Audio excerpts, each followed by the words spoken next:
નમસ્કાર મિત્રો, engineers education ચેનલમાં આપ સર્વેનું સ્વાગત છે. તો મિત્રો, આજે આપણે લેખક શ્રી રામનારાયણ વિશ્વનાથ પાઠક રચિત દ્રિલેપની વાતો ભાગ 1 વાર્તા નવો જન્મ જોઈશું.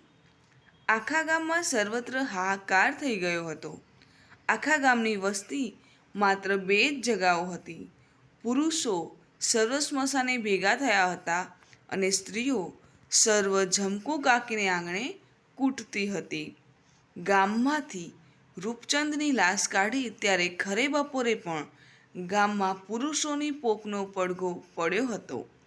દરેક મહોલ્લે છોકરા ભય અને કુતૂહલથી ચકિત નયને આ દ્રશ્ય જોઈ રહ્યા હતા. મહોલ્લાના કૂતરા આ ભયંકર અમંગળ અવાજમાં પોતાનો અવાજ પૂરતા હતા. સ્મશાનમાં બીજા કોઈ મરણમાં તો માણસો ગામની વાતો કરે કે મરનારની વાતો કરે કે ભૂત ભવિષ્ય ઉખાડીને બેસે. સ્મશાન એ નાતનું કે ગામનું એક સ્વાભાવિક સભાસ્થાન છે. પણ આજે તો વૃદ્ધ ચિતા સામું જોઈ અવાક બેઠા હતા અને કેટલાક યુવાનો મળદું બાળવાના કામમાં અત્યંત વ્યાપૃત હતા. તે સિવાય બીજાઓ માત્ર ઝમકુ કાકીની, રૂપચંદની અને તેમના ઘરની જ વાતો કરતા હતા. ઝમકુ કાકીના પતિ મૂળચંદ શેઠની જાહો જલાલી, તેની ઘરાકી, તેની ઉદારતા, કઈક વાણિયાઓને ભીડના વખતમાં તેણે બચાવી લીધેલા, કઈક બ્રાહ્મણોની દીકરીઓ પરણાવી આપેલી, અભ્યાગત તો તેમને ઘરેથી કદી પાછો ફરે જ નહીં. ઘેર 3 દીકરા, મોટા લથડ-બથડ શરીરવાળા, 2 તો ઘોડીઓ અને મોસમમાં ઘોડીએથી જીન કદી ઉતરે નહીં. ફરતા 40 ગામનો વહીવટ મૂળચંદ શેઠને ઘેર. મૂળચંદ શેઠ ભાવ કરે તે થાય અને પંચમાં પૂછાય. પછી દહાડો ફર્યો. મૂળચંદ શેઠ ઉંમર થયે ગુજરી ગયા. છોકરાઓએ રૂડી ચાકડી કરી ફરતા ગામ જમાડ્યા. એનો સામાન લાવતા વચેટ કળશચંદ ઘોડીએથી પડ્યો. તે ફરીથી ઊભો થયો નહીં. મહિનાનો ખાટલો ભોગવી બાપની પાછળ ગયો. આખું કુટુંબ બેઠું હોય ત્યારે રૂડું ગોકુળિયું લાગે. છોકરાના છોકરા રમતા હોય અને ઝમકુ કાકી રેશમી મગિયું પહેરી વહુવારુને કામ ચીંધતા હોય. પણ કુટુંબ દાંતના માળતા જેવું છે. 32માંથી એક પડતા આસપાસના બધા હલવા લાગે અને એક પછી એક પડી જાય. તેમ કુટુંબમાંથી એક જતા બધા ખસવા લાગે છે. પહેલો પ્લેગ થયો તેમાં મોટો દીકરો અને નાનો તથા નાની વહુ મરી ગયા. પછી જાત્રાએ ગયા ત્યાં રાત્રે એક ઘરમાં ઉતારો કર્યો હતો. તે ઘર પડ્યું અને મોટાની વિધવા, તેની એકની એક દીકરી અને નાના 2 છોકરા દટાઈ મુઆ. છેવટે વચેટની વહુ પણ નાના રૂપચંદને મૂકી મરી ગઈ. વરસ એકબીજાને ખાતો આવે તેમાં ઘણી આસામીઓ તૂટી. છોકરાની નાનમ પડી. ઘરમાં કોઈ કરનાર નહીં અને ઝમકુ કાકી ઘરની રહી સહી સમૃદ્ધિ સાચવી માત્ર આ એક કુળદીવા ઉપર નજર રાખી જીવનની અંધારી રાત કાઢતી હતી. દુઃખમાં પણ ઝમકુ કાકીએ ધીરજ ઘણી રાખી. ઘરનું કોઈ દિવસ તેણે ખોટું દેખાવા દીધું નથી. કમાનાર નહીં અને વેપાર બંધ થયો એટલે પહેલાં જેટલા મહેમાન તો હવે શેના આવે, પણ ઘરની પ્રતિષ્ઠા તેણે સાચવી રાખી. મહેમાન ગતિ તેવી ને તેવી જ હતી. ઘરમાં ક્યાંથી આવે છે તે ગામના કોઈ માણસને તેણે કદી જણાવવા દીધું નહોતું. ઘરની પ્રતિષ્ઠા અને ડોશીની સલાહથી રૂપચંદની સગાઈ પણ 15 વર્ષે થઈ. રૂપચંદ જૂના ચોપડા જોતો થયો હતો. નજર પહોંચે તે પ્રમાણે વેપાર કરતો હતો. ધીમે ધીમે તેના ઘરની અસલ જગા બહાર લેતો હતો. માત્ર 16મે વર્ષે પાલીતાણાની યાત્રાને નિમિત્તે જ તેનો વિવાહ બાકી રહેલો. 16 વર્ષ પૂરા થયા. યાત્રા કરીને ડોશીને દીકરો પાછા આવ્યા અને લગ્ન લેવાની વાતો થાય છે ત્યાં રૂપચંદને તાવ આવ્યો. પડખામાં સૂળ ચાલ્યું અને વૈદ્યોએ સન્નિપાત કહ્યો. 21 દિવસની લાંઘણે તેણે મગનું પાણી પાયું. ફરીથી જમકુ કાકીનું મોં ઉજળું થયું, પણ રૂપચંદનું શરીર વળ્યું નહીં. ઝીણો તાવ લાગુ પડ્યો અને તેમાંથી ક્ષય રોગ થયો. લોકોએ ઘરનું નામ રાખવાને દીકરાને પરણાવી નાખવા સલાહ આપી, પણ જમકુ કાકીએ કહ્યું કે મારો દીકરો સાજો થશે ત્યારે જ પરણાવીશ. ઘણીએ માનતા કરી, બકરીના દૂધ ઉપર રાખ્યો, ખાટલા આસપાસ બકરા બાંધ્યા, પણ શરીર ઘસાતું જ ગયું અને છેવટે જમકુ કાકીની અનેક આશાઓનો એક તંતુ પણ તૂટી ગયો. સાંજે સ્મશાનેથી સૌ પાછા ફર્યા. રસ્તામાં સ્ત્રીઓ કૂટતી હતી તે જોવા હું અવશ થઈ ઊભો રહ્યો. એ ભય, નિરાશા, કલ્પાંત, મૃત્યુ, અમંગળતાની એવી ઊંડી વિકરાળ છાપ મારા મનમાં પડી કે તે હજી ગઈ નથી. ગામમાં જમકુ કાકીના ઘરથી બીજા નંબરે અમારું ઘર. ગામની રીત મુજબ જમકુ કાકીને અમે અમારે ઘેર ભડકું ખાવા લઈ આવ્યા. સાંજે એમને તો શું, પણ અમે કોઈએ ખાધું નહીં. બચ્ચાઓ પણ આ બનાવથી ચૂપ થઈ આખા દિવસના થાકથી ખાવાનું માગ્યા વિના ઊંઘી ગયા. ચોફાળ પાથરી અમે સર્વ રાત ગાળવા સૂતા. ઊંઘ્યા, પણ એ ઊંઘ નહોતી, મૃત્યુની પાંખ જાણે હતી. ઊંઘમાં પણ એક ચિત્કાર જાણે સતત લંબાતો હોય એમ લાગતું હતું. પડખેના ઓરડામાંથી જમકુ કાકીના લાંબા નિસાસા અને વચમાં નામ સ્મરણો, વળી રૂપચંદને આશ્વાસનના વચનો, તેણે પરણાવવાના કોડ, એવું અશબ્દ આવ્યા કરતું હતું. ઊંઘમાં 3 વાર તેમણે રડવાનું ડૂસકું મૂક્યું, એટલું લાંબુ કે એમને ભય થયો કે ડોશીનો શ્વાસ વળશે નહીં અને ઠુસકામાં જ ક્યાંક મરી જશે. પણ પહેલાંનું શરીર આટલા દુઃખ સામે પણ અનિચ્છાએ પણ વેરીની ગરજ સારતું ટકી રહ્યું. બીજે દિવસે ભડકું કર્યું, ડોશીને ખાવાનો આગ્રહ કર્યો. આપણું જીવન ભલે રૂઢિચુસ્ત હોય, પણ કેટલીક રૂઢિઓમાં રહસ્ય છે, અર્થ છે. જમકુ કાકીને અમે જમાડવા લઈ ન ગયા હોત તો પોતાને ઘેર પોતાની મેળે કોણ જાણે ક્યારે ખાત. મારા મા અને પત્નીના આગ્રહથી, અને ખાસ કરીને તો ધાવણા બચ્ચાને દાવણ નહીં આવે એ લાગણીથી ભડકું ખાવા બેઠા, પણ જીવ ખાવાની સામે એક અડગ વિરોધ કરતો હતો. તેમણે ખરો થઈ કોળિયો મોંમાં તો મૂક્યો, પણ તે ગળે ન ઉતર્યો. મોંમાંથી થૂંક જ ન નીકળ્યું અને કોળિયો ગળામાં બાજી રહ્યો. ડોશીનો શ્વાસ અટક્યો. ડોશી ખેંચાવા લાગ્યા. મારી બાએ મને બોલાવ્યો. ડોશીનું મોં નીચું કરી ઉપરથી ભાર દઈ મેં કોળિયો કાઢી નંખાવ્યો. ત્યારે ડોશીએ શ્વાસ લીધો. ખાવાનું પડી મૂક્યું. મેં ચા પીવાની સૂચના કરી, પણ મારી બાએ મને સમજાવ્યો કે તેમાં ખાંડ આવે તે ન લેવાય. એ દિવસ આખો ડોશીએ ખાધા વિના કાઢ્યો. માત્ર બહારના માણસો આવે તેની સાથે કૂટે તે સિવાય ડોશીના જીવનની કશી નિશાની રહી નહોતી. ડોશીને ઉપવાસનો 3જો દિવસ થયો. ભૂખ્યા પેટમાં વાયુ થયો, ઓડકાર આવવા લાગ્યા અને ગોળો ચડવા જેવું થઈ ડોશી પડી ગયા. અમે બધે ચિંતામાં પડ્યા. મારી પત્નીને માટે ઘેર સોડા બનાવવાની ટીકડીઓ હું લાવેલો હતો, તેમાં થોડું જિંજર નાખી મેં ડોશીને પાયું. ડોશીને શાંતિ વળી હાસ કરીને બેઠા થયા.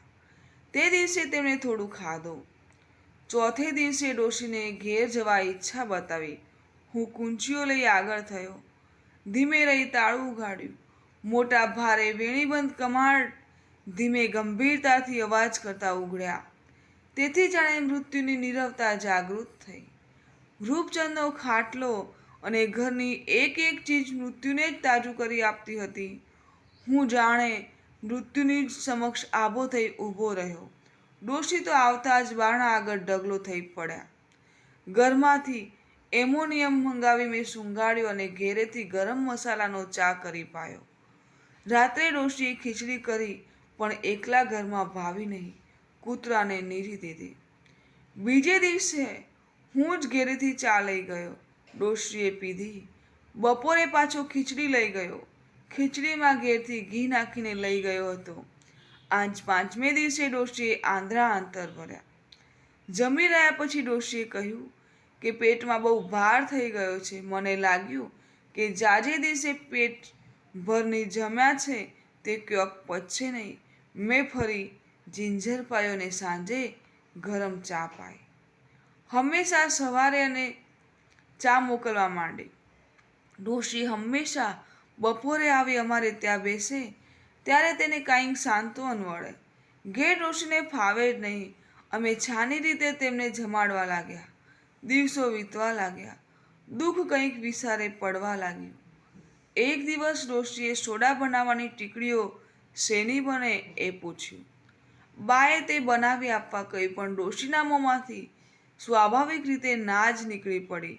અમે પણ તેમને ખરાબ લાગે ધારી વધારે આગ્રહ કર્યો નહીં, પણ કલાક પછી ડોશીને ઘોડો ચડવા જેવું થયું અને તેમને જિંજર પીવું પડ્યું.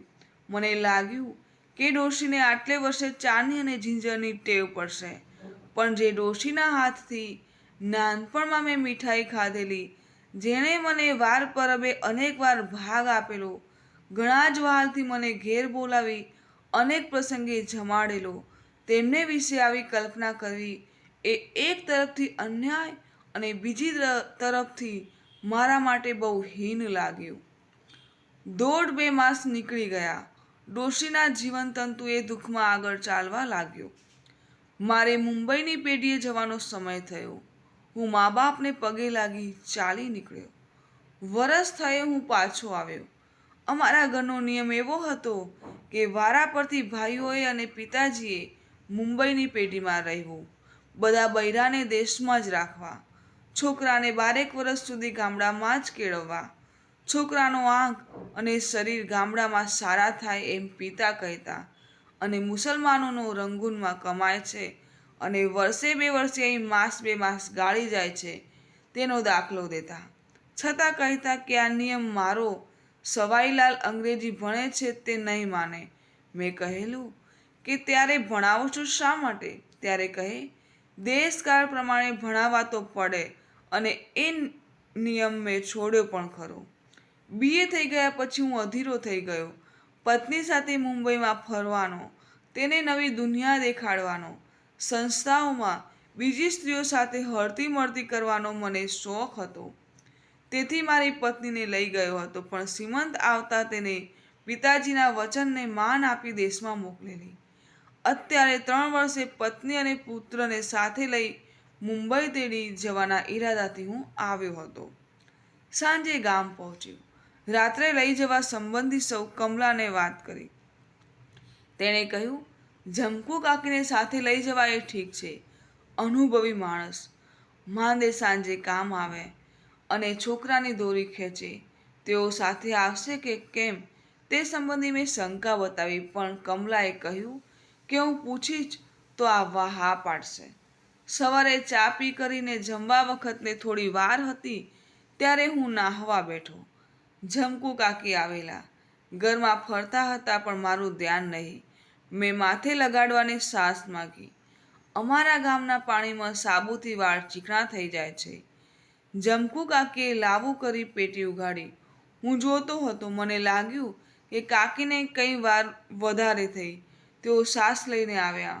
હું તેમના મોં સામે જ જોઈ રહ્યો, જાણે જમકુ કાકી જ નહીં. તેમના મોં સામું જોતાં મને વહેમ પડ્યો કે પેટીમાં મોં નીચું ગાલીને સાસ કાઢતા તેમણે માખણ ખાધું હશે.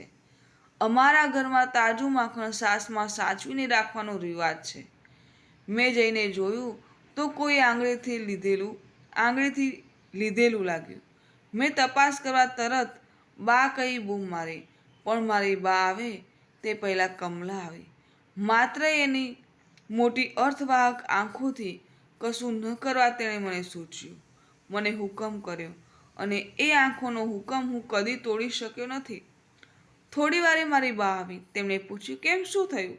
મેં કહ્યું, બા, માખણ સરસ છે, જરા ચાખું? બાપુ, તું અને તારા બિંદુ સારું જ છે, ગમે તેટલું ખાને, ઘણું એ છે. હું જૂઠું બોલ્યો, પણ એ આંખોની ખાતર મેં જે કર્યું છે તેને માટે મને કદી પસ્તાવો થયો નથી. જમકુ કાકીની જેમ જેમ જોતો ગયો તેમ તેમ મને ઘણો જ વિચાર થવા માંડ્યો. જમકુ કાકી બદલાયા કેમ લાગતા હતા તે મને સમજાયું. તેમના મુખ પર સખત, કઠોર, ભયંકર અમંગલ રેખાઓ થઈ હતી. અસલની ઉદારતા, મૃદુતા, સૌજન્ય સંભાવને બદલે ખાવધરાપણું અને આપણને સોસરા સારી નાખે એવી નજર થઈ હતી. માણસનો સ્વભાવ બદલાય તે સાથે તેના ચહેરાની આકૃતિ પણ બદલાય છે એ હું સ્પષ્ટ સમજી શક્યો. દંતકથાઓની ડાકણ જેવું બિહામણું તેમનું મોં થઈ ગયું હતું. એક દીકરાને સંભાળતા તે સિવાય તેમનામાં મેં માનવ ભાવ જોયો નથી. મૃત્યુ જ જાણે માનવ જીવન અને તેમની વચ્ચેની એક કડી હતું. મેં કમલાને કહ્યું, તે મને ના પાડી પણ ડોશીએ માખણ ચોરીને ખાધું હતું. હું જાણતી હતી તેમણે ખાધું અને તમે એ જોઈ ગયા તે પણ મેં જોયું. તે કેમ જાણ્યું કે હું એટલા સારું જ બાને બોલાવું છું? તમે કેમ જાણ્યું કે હું બોલાવવાની ના પાડું છું? મેં કહ્યું, ઠીક લે, પણ આવી ખાઉધર ડોશીને તું લઈ જઈને શું કરીશ? તમને એની દયાએ નથી આવતી? મેં કહ્યું, દયા તો આવે, પણ આવું ખાવધરાપણું સાથી થતું હશે? ઘડપણમાં કોકને થાય. કમલાને આમાં કશી નવાઈ લાગતી નહોતી. પણ આટલું? જુઓ, તમે ભાયડા કેટલીક વાત સમજો નહીં. સૌને ખાવાનું મન થાય. તમને અને મને મળી રહે. આપનાર પીરસનાર હોય એટલે દેખાય નહીં, અને જેને ન મળે તેનું દેખાઈ આવે.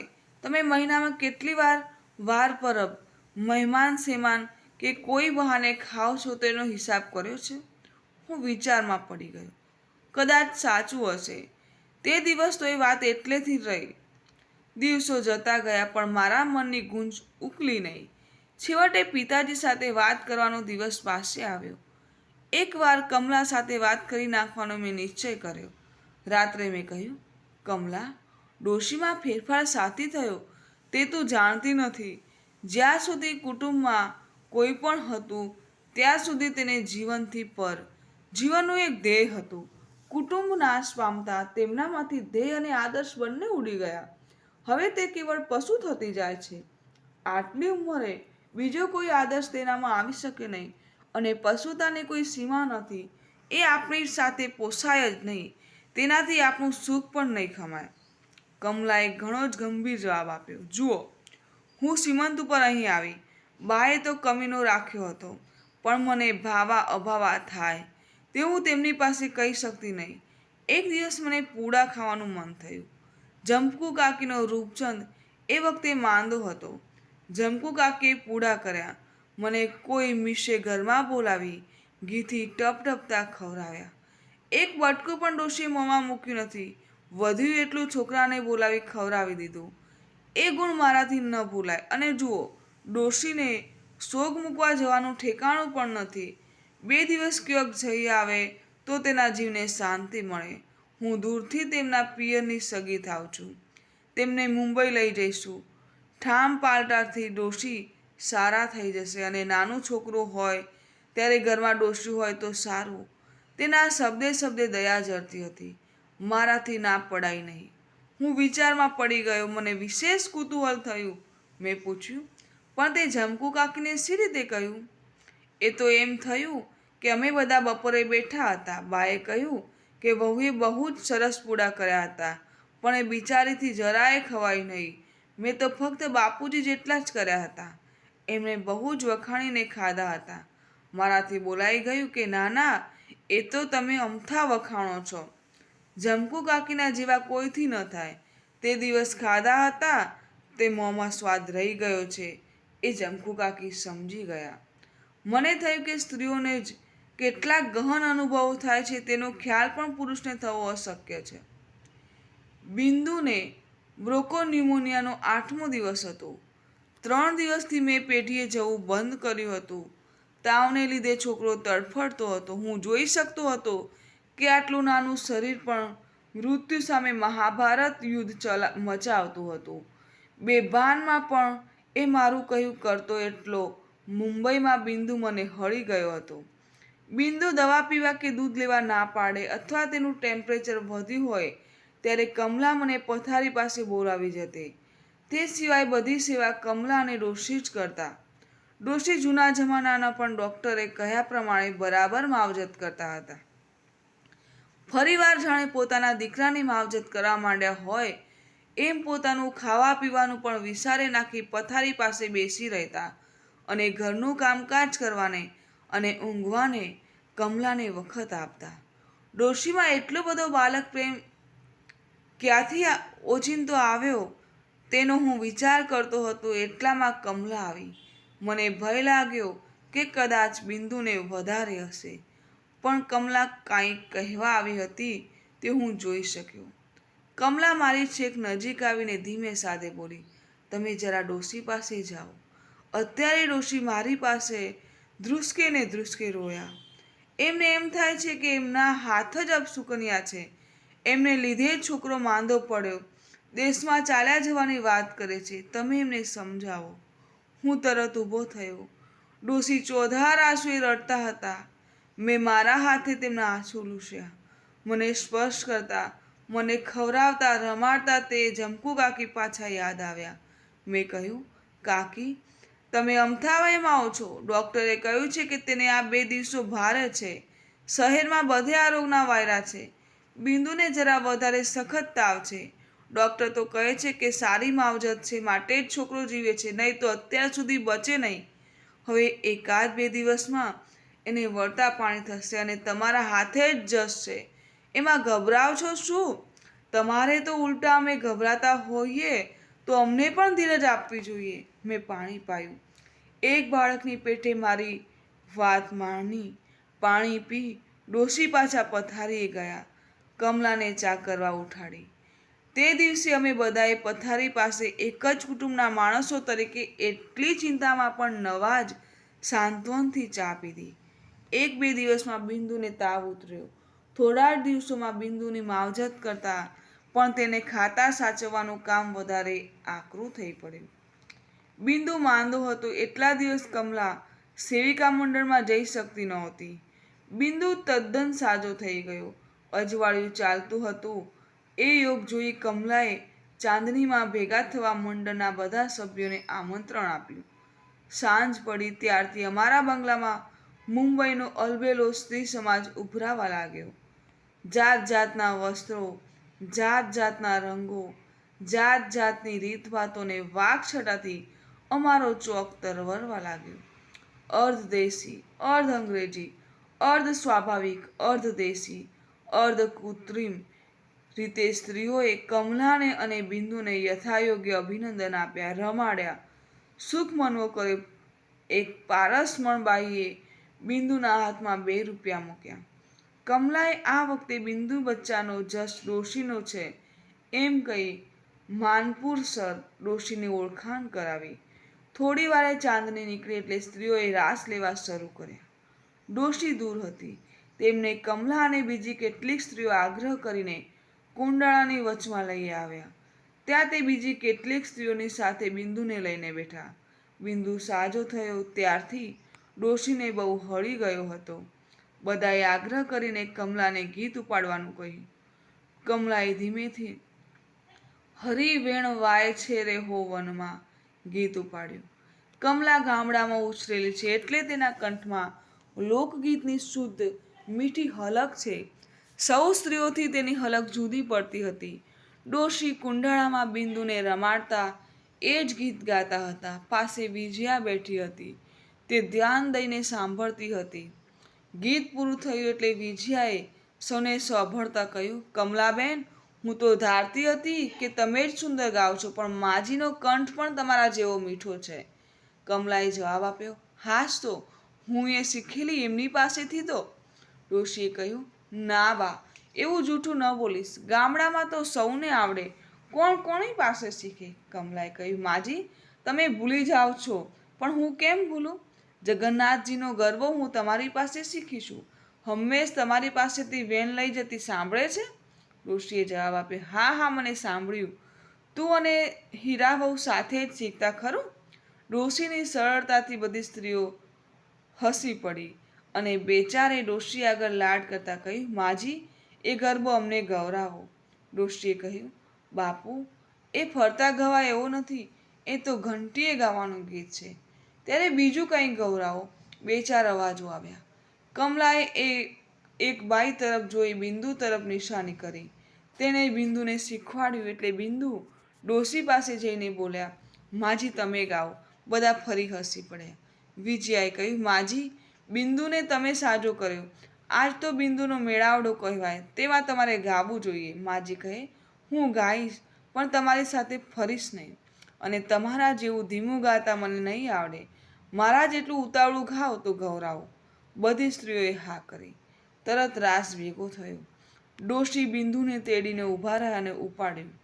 સુંદર વેણ વાગી, હું તો સૂતી નીંદરમાંથી જાગી રે, સુંદર વેણ વાગી. આટલા ગળા થયા છે, પણ ડોશીનો અવાજ અને તેનું માધુર્ય એવું ને એવું જ છે. તે એકલા જ ગવરાવતા હતા, પણ બે સ્ત્રીઓ સાથે ગાતી હોય એવો એમનો બુલંદ અવાજ હતો. રાસ ખૂબ ચગ્યો. રાસ પૂરો થઈ ફરીવાર સ્ત્રીઓ ભેગી થઈ ત્યારે વિજયાએ કહ્યું, માજી સરસ ગાઓ છો, પણ તમારી સાથે ગાતા તો થાકી જઈએ. ડોશીએ કહ્યું, પણ મારાથી ધીમું ગવાય નહીં. તે કેમ કરું? અમારે આટલું ધીમું ગાવાનું હોય તો અમે થાકી જઈએ. થોડી વાતચીત ચાલી અને 9 વાગે મીઠું મોં કરીને સમાજ વિખરાવા લાગ્યો. જતી વખતે બધી સ્ત્રીઓએ માજીને મંડળમાં આવવાનો આગ્રહ કર્યો. ભાગ 4. આ ગીત ગાંધીજીને માતે જ બનાવ્યું છે કે પહેરવેશમાં, વાળમાં, મૂછમાં, ચશ્મામાં ક્યાંક પણ જરા પણ ખોડ ન કાઢી શકો એવો 30-35 વર્ષનો એક પારસી ગંભીર થઈને મારી પાસે બેઠો હતો. તેણે આ પ્રશ્ન પૂછ્યો. મેં કહ્યું, ના, ગાંધીજી છૂટ્યા તે નિમિત્તે મંડળનો ઉત્સવ હતો અને તેમાં આજની ઘડી તે રળિયામણી, મારો વહાલો આવ્યા ને વધામણી હોજી રે, આજની ઘડી તે રળિયામણી. એ ગીત ગવાતું હતું. ગીત જમકુ કાકી બધા સાથે ફરતા ફરતા ગવરાવતા હતા. સમાજ બહુરંગી હતો. અંદર કોઈ પારસી બાનું અને કોઈ દક્ષિણી બાઈઓ પણ હતી. રાસડો જોતા મને સમજાયું કે રાસમાં ગુજરાતી સ્ત્રીઓનો પહેરવેશ જેવો શોભતો હતો તેવો દક્ષિણીઓનો શોભતો ન હતો. આપણા પહેરવેશો અને આપણા રીત રિવાજોને કેટલો માર્મિક સંબંધ છે. આપણા કણબીઓ વગેરે પહેલાં જે ફરતી ચાળવાળી આંગળી પહેરતા તે પણ નૃત્યને માટે જ. કાઠિયાવાડી રાસ મંદિરમાં ગોળ ફરતા એ આંગળી કેટલી સુંદર દેખાય છે. હું વિચાર કરતો હતો ત્યાં ફરી પ્રશ્ન આવ્યો, તારે આ ગીત કોણનું બનાવેલું છે? મેં જવાબ દીધો, લોકગીત છે. હું વિચારે ચડ્યો. ગુજરાતનો રાસ આખા હિન્દુસ્તાનમાં પ્રસરશે. દક્ષિણી સ્ત્રીઓ જે ગુજરાતમાં આવે છે તે ગુજરાતી રાસડા ગાય છે. ઉત્તર હિન્દ, બંગાળ, દક્ષિણ સર્વ એક સરખા તેના ઉપર મુગ્ધ થઈ ગયા છે. તારે કોને માટે બનાવ્યું છે? મને લાગ્યું કે કેટલાક માણસો ગંભીર દેખાય છે તે વિચારને લીધે નહીં, પણ વિચાર શૂન્યતાને લીધે જ. મેં જવાબ આપ્યો, કૃષ્ણને માટે. તે એવન કહાટી આવે હૂંટા તેને માટે આ બનાવેલું? આ પ્રશ્નને ડાયો ઘણો કે ગાંડો, પણ જવાબ આપવો ઘણો જ અકૃત છે. કોઈ હિન્દુને આ પ્રશ્ન ઉઠે જ નહીં. મેં જવાબ આપ્યો, કોઈ ગોપીને ત્યાં કૃષ્ણ ગયેલા તે પ્રસંગનું છે. એ ગૃહસ્થ ફરી વિચારમાં પડ્યા. મને ભય લાગ્યો કે ગોપી કોણ, કૃષ્ણ, એને શું થાય, કૃષ્ણ શા માટે ગયા, કેવા કોઈ પ્રશ્નો આવશે તો મારા શા હાલ થશે. એ ગૃહસ્થે ફરી મારા સામું જોયું, પણ આ વખતે પ્રશ્ન નહોતો, સૂચના હતી. તે તમે લોકો ગાંધીજીને કહીને એક ગુજરાતી ક્લાસિકલ ડિક્શનરી કોઈ નહીં કઢાવતા? ગાંધીજી જે કામો કરે છે તેમાંના એકને માટે પણ તેઓ લાયક નથી. એવી જેમ એક બાજુ માન્યતા છે તે દુનિયાના જેટલા કામો છે તે બધા જ તેમણે કરવા જોઈએ એવી એક બીજી બાજુની માન્યતા છે. મેં ધીમે રહીને પતાવ્યું, હા, બનાવવી જોઈએ. મેં ધાર્યું કે પ્રશ્નથી ઉલટું રૂપ સૂચનાનું છે એટલે હવે કંઈ નવો વાર્તાલાપ નહીં થાય. તેઓ તેમણે જમકુ કાકી તરફ જોઈ ફરી પૂછ્યું, તે પેલા ગવડાવે છે તે ડોશી મેનેજર છે કે? મેં કહ્યું, એ આ મંડળના અધ્યક્ષ છે અને એમને સારું ગવડાવતા આવડે છે એટલે ગવડાવે છે. અને આજે જમકુ કાકી અધ્યક્ષ તરીકે શોભતા હતા. હું નાનો હતો ત્યારે નાત જાતમાં કોઈ મોટે અવસરે માણસોની વ્યવસ્થા કરતા, કામ કરાવતા, હુકમો આપતા, ભપકાભેર ફરતા તે જેવા દેખાતા તેવા જ આજે પણ દેખાતા હતા. ફેર માત્ર એટલો કે ગામમાં મેં તેમને રેશમી લુગડામાં જોયેલા અને અહીં સાદી સફેદ ખાદીમાં જોયા. પણ એ ખાદીમાં પણ તેમનો પ્રભાવ અચતો રહેતો નહોતો. હું જમકી કાકીના જ વિચારે ચડ્યો. પ્રથમ તો બિંદુ કમલા સાથે મંડળમાં જવા હઠ કરે તે માટે તેઓ મંડળમાં જવા લાગ્યા. ત્યાં તેમને બીજી સ્ત્રીઓ સાથે ઓળખાણ થઈ. ખાસ કરીને તો તેમને સારું ખવડાવતા આવડે છે માટે. તેમાંથી તેમને મંડળના કામનો શોખ લાગ્યો. બચ્ચાની માવજત તો એમના જેવી કોઈક જ કરી શકે અને પંડો પણ છડો એટલે ખુશીથી બધે જઈ પણ શકે. અને થોડા સમયમાં બધી સ્ત્રી સંસ્થામાં તે કેવા પ્રસિદ્ધ થઈ ગયા. તેમાં એક કારણ ગીતોનું, તેવું બીજું કોતવાનું પણ ખરું. ગાંધીજી અસહકારની શરૂઆતમાં આવ્યા. તેમણે સ્ત્રીઓની ઘંજાવર સભામાં બધાને કાંતવાનું કહ્યું. બધી સ્ત્રીઓએ તે વખતે તો આવેશમાં આવી કાંતવા ઈચ્છા બતાવી અને કાંતવાનું શીખવનાર કોઈ માણસ માગ્યો. મહાત્માજીએ કહ્યું, મારી સાથે વીણાબેન છે, એમણે જ મને પણ કાંતા શીખવ્યું છે. તમારામાંથી 5 જણને કાંતા શીખવે અને એ પછી તે 5 જણે જુદા જુદા સમાજમાં વહેંચાઈ બધાને કાંતા શીખવે. પ્રથમ તો બધા સમાજમાં કાંતવાની હરીફાઈ ચાલી. તેમાં જમકુ કાકીને લીધે સેવિકા મંડળ સૌથી આગળ પડ્યું. પછી ઉત્સાહ મંદ થઈ ગયો. પણ જમકુ કાકીને માટે થયેલું માન પછીથી ઓછું થયું નહીં. આજે પણ દરેક જગ્યાએ મહાત્માજીની છબીને પહેરાવાના હારનું સૂતર સેવિકા મંડળમાંથી બધા લઈ જાય અને જમકુ કાકીનો સ્વભાવ પણ એવો નિરઅહંકારી કે બધાને એ ગમી ગયા. હું વિચાર કરતો હતો અને સાથે સાથે ગીતો, ભાષણો બધા તરફ ધ્યાન રાખતો હતો. એટલામાં પેલા પારસી ગૃહસ્થને ફરી પ્રશ્ન પ્રેરણા થઈ આવી. તે પેલા ઊભા છે તેવન કોણ છે? મેં કહ્યું, કન્યા શાળાના સંગીત શિક્ષિકા વિજયાબાઈ. હું ફરી વિચારે ચડ્યો. થોડા વર્ષોમાં જમકુ કાકીનો કેવો ફેરફાર થઈ ગયો, જાણે નવો જ જન્મ. અને પેલા બીજા ટેવણની પાસે બ્લાઉઝ પહેરીને ઊભા છે ટેવણ કોણ બેન છે? પ્રશ્ન આગળ ન ચાલે માટે મેં કહ્યું, હું નથી જાણતો. ગીતો, ભાષણો હવે પૂરા થયા હતા અને ઔપચારિક કામ શરૂ થતા હતા, પણ હું તો મારું અધૂરું રહેલું વિચારસૂત્ર આગળ ચલાવવા માંડ્યો. જમકુ કાકી અને બીજી અનેક સ્ત્રીઓ આવા કામમાં જોડાઈ તેમાં આત્મમહિમા એ મૂળ કારણ નહીં હોય. પણ આત્મમહિમા શેમાં નથી હોતો? જમકુ કાકી નાત જાતમાં ફરતા ત્યારે તેમનામાં જેવો ઉત્સાહ હતો તેવો અહીં પણ છે, માત્ર ભાવના ફરી ગઈ. આપણે ભાવનાની વાત કરીએ છીએ, પણ એ પણ જીજી પીસાનું એક રૂપ નહીં હોય? કોઈ માણસ જેમ જીવવા ખાતર દોરડાને વળગી રહે તેમાં જીવવાની ઈચ્છાથી માણસ ભાવનાને વળગી રહે છે, એમ ન હોય? ના ના, ભાવના એ કોઈ બાહ્ય વસ્તુ નથી. જીવનમાં અવ્યક્ત રહેલી કોઈ ચીજ છે. તેને વળગવું એટલે તેની ખાતર જીવવું. એનો જ અર્થ આત્મસાધના. આત્મામાં અસિદ્ધ રહેલી વસ્તુને સિદ્ધ કરવી તે. ત્યારે શું આમ કાંતવાથી કે બીજું ગમે તે કામ કરવાથી દેશભાવના સિદ્ધ થઈ જતી હશે? ત્યારે મારી પેઠે કશું કર્યા વગર માત્ર વિચારો કર્યા કરવાથી અને વેપાર કરવાથી ભાવના સિદ્ધ થઈ જતી હશે? કોઈ પણ ભાવના સિદ્ધ કરવા માટે તે ભાવનાના અંગનું કંઈક પણ કામ કરવું જોઈએ. પછી તે ભાવના ભલે ગમે તે ઉન્નત હોય અને આપણે કરી શકતા હોઈએ તે કામ ભલે ગમે તેટલું દીન અને સ્થૂળ હોય, કોઈ ભાવના માટે આપણે કરી શકતા હોઈએ તેમાંનું કશું ન કરીએ તો ભાવના હોય તો પણ જીવનના પોષણ વિના સુકાઈને ખરી પડે. તારે ડોશીની આય બાજુ ઊભા છે ટેવણ કોણ? મેં કહ્યું, પેલા આસમાની સાડી પહેરેલા છે તે. એમનું નામ ભદ્રાબાઈ. અરે નહીં રે, કહું છો પેલા ખાડી પહેરેલા બહુ જ ટેસ્ટવાળા એક ગ્રે સ્કૂલ 2 સાડા છે ટેવન? એ તો સભાના સેક્રેટરી છે. એવનનું નામ શું? કમલા. એવનના ધણીનું શું નામ? હું તમે લોકોની સોસાયટીમાં ભલવા માગું છું તેથી કરીને કહું છું. સવાઈલાલ ઉજમસિંહ. ધારસી વેલજીની પેઢીવાળા. આ આભાર પ્રદર્શનમાં નામ આવ્યું તે પણ અહીં આવ્યા છો? હા. મને જરા ઇન્ટ્રોડ્યુસ કરી આપશો? એ તો હું પોતે.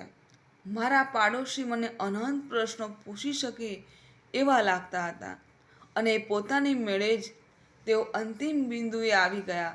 હવે તેમણે મારું સામું જોવું પણ બંધ કર્યું.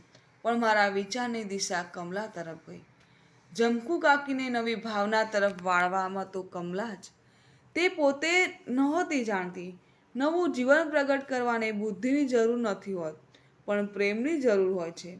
બાળકથી માંડીને ગરડા સુધી સર્વને પ્રેમની જરૂર હોય છે. જમકુ કાકી જેવા ઘણાય બિચારા પ્રેમને અભાવે વૃથા જીવન ગાળતા હશે. બાપુજી, હું ચમકીને જાગ્યો. સભાજનો ચાલવા માંડ્યા હતા. કમલા, જમકુ કાકી અને બિંદુ જીવનની 3 મૂર્તિઓ મારી સમક્ષ ઊભી હતી. તો મિત્રો, મારી આ વાર્તા તમને કેવી લાગી તે મને કોમેન્ટ બોક્સમાં જરૂરથી જણાવજો. અને જો તમને મારી આ વાર્તા ગમી હોય તો વાર્તાને લાઈક કરો, શેર કરો અને મારી ચેનલને સબસ્ક્રાઈબ કરો. મારો વિડીયો સંપૂર્ણ જોવા બદલ આપ સર્વેનો આભાર.